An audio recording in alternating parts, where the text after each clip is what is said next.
Zero sugar drinks কি সত্যিই হার্টের জন্য নিরাপদ? হ্যাঁ, আসসালামু আলাইকুম। আমি ডাক্তার মঞ্জুর মোর্শেদ, একজন board certified cardiologist, new York city থেকে বলছি। আজকে আপনাদের সম্মুখে সেই টপিকটা নিয়ে আলাপ করব।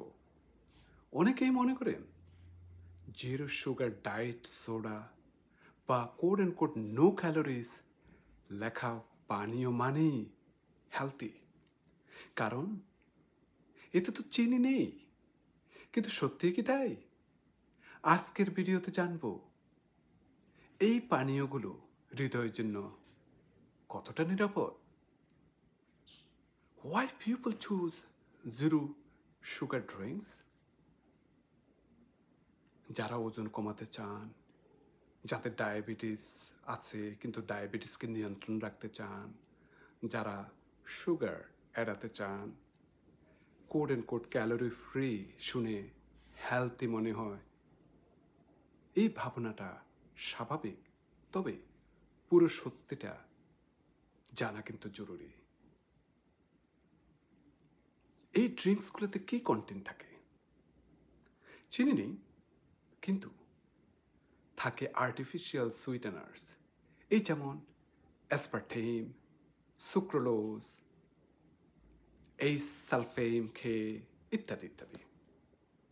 এবং সেই সাথে সাথে আছে preservatives, artificial flavours, high acidity. স্বাদ মিষ্টি হলেও শরীরে প্রতিক্রিয়া কিন্তু ভিন্ন। কিভাবে এইগুলি আমাদের শরীরে এফেক্ট করে থাকে? গবেষণায় দেখা গিয়েছে শরীর বিভ্রান্ত হয়ে যখন এগুলি পান করবেন তখন ইনসুলিন বাড়াতে পারে, মিষ্টির প্রতি তৃষ্ণাটা বেড়ে যায়, থার্স্টি হয়ে যান। আরেকটাকে আমরা বলি ওয়েট গেইন প্যারাডক্স, মানে হচ্ছে যে ওজন কমে না, বরং বাড়তেও পারে। এছাড়া এটি কিন্তু আমাদের পাকস্থলীর ব্যাকটেরিয়া কিন্তু নষ্ট করে দেয়, যেটিকে আমরা গাট মাইক্রোবায়োম ইমব্যালেন্স বলে থাকি। এই পেটের ক্ষতি হলে হৃদয়েরও ঝুঁকি বাড়ে। কথায় আছে না, পেট ভালো হার্ট ভালো। তো এভিডেন্স কি বলে এই হার্ট রিস্কের ব্যাপারে? বিভিন্ন বড় বড় স্টাডিতে পাওয়া গেছে প্রতিদিন ডায়েট যারা সোডা ড্রিঙ্ক করে থাকেন তাদের হার্ট অ্যাটাকের ঝুঁকি কিন্তু অনেক বেড়ে যায়। স্ট্রোকের ঝুঁকি বিশেষ করে মহিলাদের মধ্যে বেশি। তারপর metabolic syndrome, high blood pressure, type 2 ডায়াবেটিসের ঝুঁকিও কিন্তু বাড়ে। অর্থাৎ জিরো ক্যালোরিজ মানে জিরো রিস্ক না, বেটার অল্টারনেটিভস আপনাকে থাকতে হবে। আপনি যদি সত্যিই আপনার হার্টকে ভালো রাখতে চান, আল্লাহর দেওয়া সবচেয়ে বড় রহমত পানি, ওয়াটার, কোনো বিকল্প নেই। এছাড়া যারা প্রতিদিন হয়তো একটু ওয়াটার খেতে হয়তো পছন্দ করেন না, একটু লেমন দিয়ে লেমন ওয়াটার খেতে পারেন। আরেকটা বড় রহমত আল্লাহর যে কোকোনাট ওয়াটার, অল্প পরিমাণেও ভালো।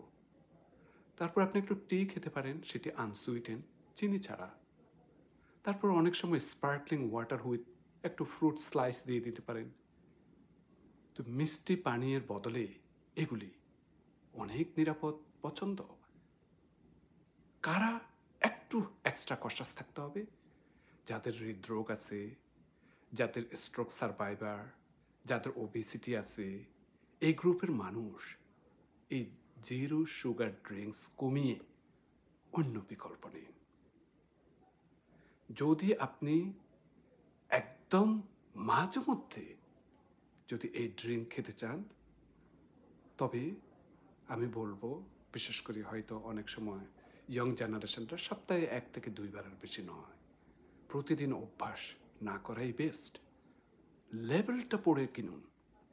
খাবারের সাথে না খেয়ে অন্য সময় হয়তো একটু খাবেন। যদিও আমি একদম নিষেধ করছি, কিন্তু অনেক সময় আমরা তো এদিক সেদিক একটু লোভটা সামলাতে পারি না। যতটুকু এড়িয়ে চলা যায় ততটুকুই ভালো।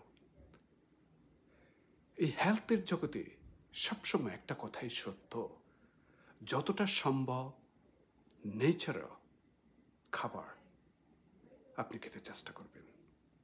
যত কিছু মানুষ বানিয়েছে কৃত্রিম কিছু যত কম খাবেন ততই নিরাপদ।